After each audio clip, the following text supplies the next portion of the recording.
So I made a video about a month ago talking about all these wonderful things and tips that you might need to use as a theater major while you're on campus, but that's not exactly useful for right now.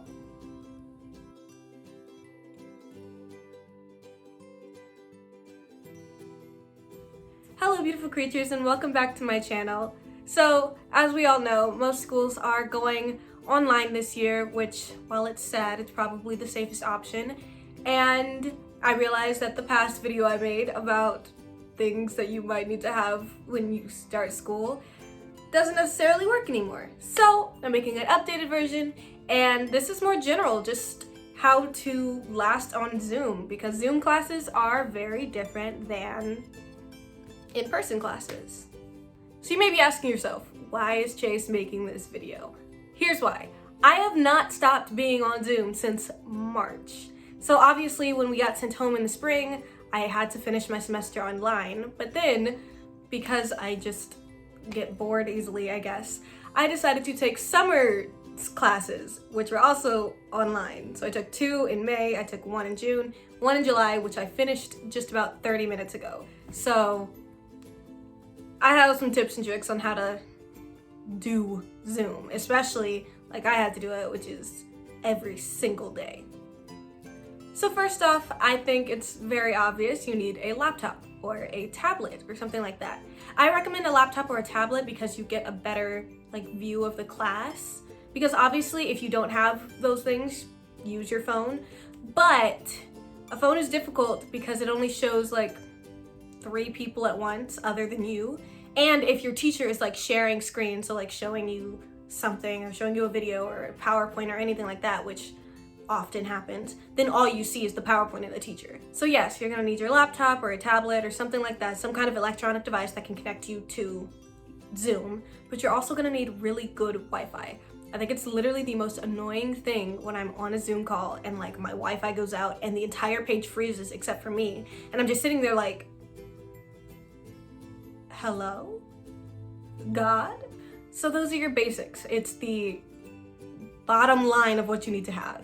Now we get into what makes Zoom classes easy or what makes them manageable. So first off, you're gonna wanna have a workspace.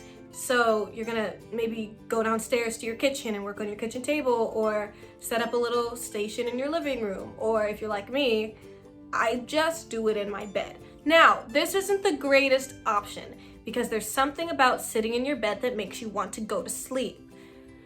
Don't do that. I guess I could technically go downstairs and do my work, but my parents are downstairs doing their work, so I don't want to interrupt them, they don't want to interrupt me. So I stay in here. I don't have a desk or anything, sadly, so I just sit in my bed. But I still make it a workspace. So what I do is I rip off all of my blankets so that I'm not tempted to get back in bed and be all cozy, because trust me, it is a temptation. Second, I would recommend getting a bedside table or one of those expandable tables that you can put on your lap, like how they have in movies when they bring mom or dad breakfast in bed. I'm gonna try and find a picture. If I can find a picture, it's gonna go right there. Boom! So get one of those because it'll make a little workspace if you have to work on your bed. So again, rip off the blanket so that you're not tempted, put up that little desk, and then kind of, get something behind you. Whenever I'm on Zoom, people always comment, literally every single time, they comment on my background, and I didn't put it up there because of Zoom. Obviously, as you guys know, this is just how my room is set up, but people like it, so it seems to work. If you're not like me and you actually have a desk or some area that you want to sit in, I would recommend getting some kind of comfortable chair, because you will be sitting in that seat for a couple hours every single day. At least at Pepperdine, my classes all range from an hour to an hour and 50 minutes. Yeah, it's roughly just about that much time. And imagine just having 3 classes a day, sitting there for 2 hours. That's 6 hours out of your day. You want to be comfortable. Partially why I decided to do my work in my bed, but also if you do have a table, I highly recommend that. And get a comfortable chair that you'd be okay sitting in. Or if you don't have one, but you have one of those rolly desk chairs, get a seat comforter thing. I don't know what they're called. Get a seat cushion. That's what they're called. Okay, so get a seat cushion so that you're sitting on something and it's like, ooh, my butt feels nice. Or get one of those things that like goes under your butt but also like supports your back so that you don't hurt yourself from sitting down all day, because it sucks. Even in your bed, I know I have to like shift my pillow to be, instead of like landscape as it is, I put it up so that my back is supported, because otherwise my back starts to hurt a lot. And I genuinely think I already have back issues, so that on top of sitting on Zoom all day, it's not great. It really isn't. So make sure you're comfortable, because you gotta sit there for a while. Next up, you're gonna want some headphones. This is really just to keep you in your space when you're in class so that you don't get distracted by what's going on around you, because there's a lot happening. A lot of people are working from home. A lot of people have big families that are all working from home at the same time or going to school at the same time, and I don't know, I'd rather be in my room and just hear my teacher, just hear my class, than sit here, hear my class, but then faintly hear my dad on the phone next door, which, yes, is happening right now. I also recommend getting some kind of note-taking app. I personally use OneNote, which is the, I guess, Microsoft Office version of like Google, what's it called? Google Docs. I also use Google Docs, but that's where the majority of my schoolwork is anyway. That's what I used when I was at school. But now I use OneNote because, I don't know, it just collects everything better for me. And as long as you have a student account, get your student account. I learned that this year. Student emails really give you discounts on like everything, including Microsoft Office. So if you want to sign up, use that, use your student email, you'll get a discount. I think it might actually be free. I'm pretty sure it's free. So sign up, get that, put it on your laptop, but have a note-taking app because it helps to have like a split screen, have your Zoom here and have your app here, because you can just type, but you're also still paying attention. And if there's like a slide up, you can just kind of put them right next to each other. I also like this because, I guess Google Docs has this ability too, but OneNote has the ability to do screen clippings. So you can just take a picture of the slide that your professor put up, take a picture if there's like a diagram or something, just so that you don't have to like draw it out, because that's harder. So do a screen clipping, drag it over, and it just drops into your notes. That is amazing, and it just makes note-taking that much easier. I'm not gonna say that this is all that you need for school. Like, you're not just gonna need Zoom and your, note-taking app. You're probably actually gonna need other materials. I know for me, I just finished my genetics class and I needed a notebook for my tests because my professor had write in like questions for his tests for whatever reason.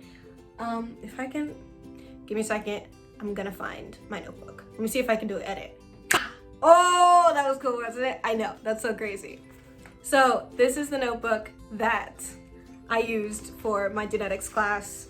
And if you open it up, like there's just random, I did it like every 3 pages. There's a diagram I had to draw and take a picture of. There's another diagram I had to draw and take a picture of. There's other stuff in here.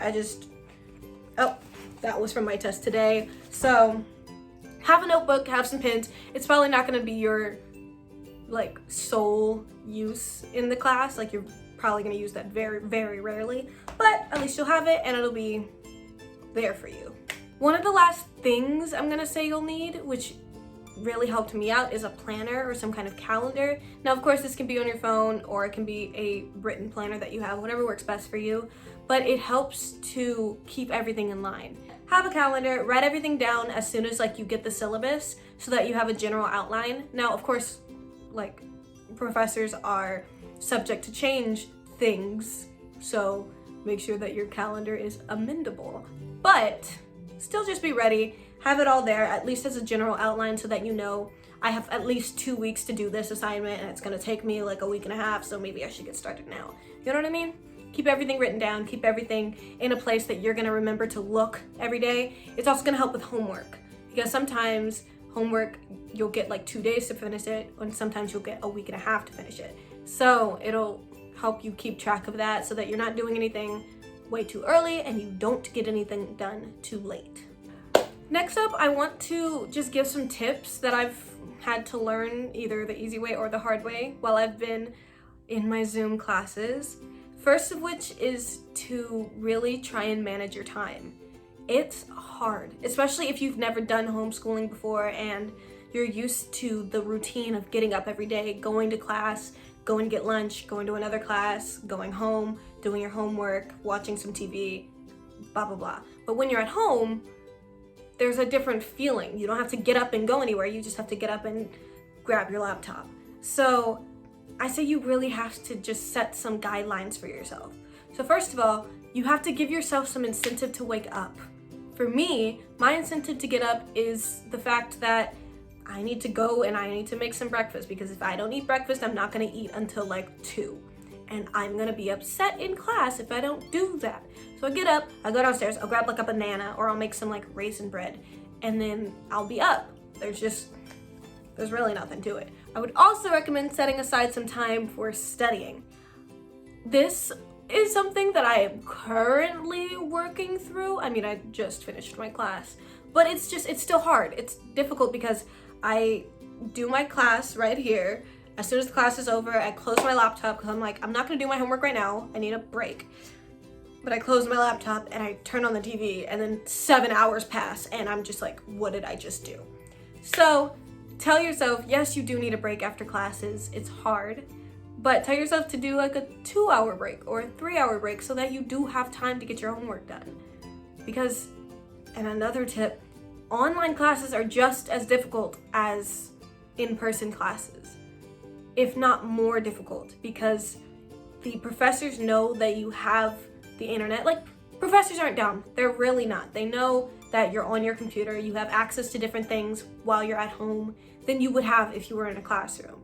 And so a lot of the times the professors like to compensate for that by giving you a little bit more difficult material or more material quicker, so that you genuinely do have to pay attention in class and you can't just slack off. You have to realize that this is a real thing. Don't take advantage. Like, do not take for granted, let me say that. Don't take for granted that this class is online, because it will come and it will bite you hard if you do. Last but not least, I would say make the most of your time at home. I know that this isn't what any of us wanted for this year, but it's what's happening. At least for now. We never know what's gonna happen next semester, but this is what's happening, and this is the world that we're in, and so we have to adapt, you know? You're at home. That's great. Do something with it. Get a job.